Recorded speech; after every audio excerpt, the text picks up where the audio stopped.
In this video, I'm going to show you how you can delete a retweet on Twitter. For more tutorials, make sure you subscribe, and let's get right into it. So there's two ways you can go ahead and do this. If you've just gone ahead and simply retweeted a tweet, you can go ahead and do it one way. And if you've gone ahead and retweeted a tweet and added a GIF or some text to it, it will become a proper tweet on your profile. So I'll go ahead now and show you how you can go ahead and delete that. So if I go ahead and retweet this here and go ahead and add a little bit of text and stuff, and then click retweet. And then if I go ahead and just simply click on retweet and retweet this normally as I would any other retweet. If I go over to my profile now and just have a look how this has gone ahead and gone to my profile, as you can see the first retweet I did has turned into a proper tweet on my account.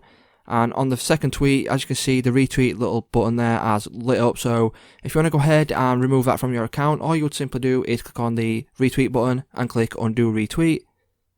And then for the first post, if you want to go ahead and delete that, what you would have to do is literally click on this little arrow in the top right corner there and select the option to delete tweet, and then click on yes to confirm it.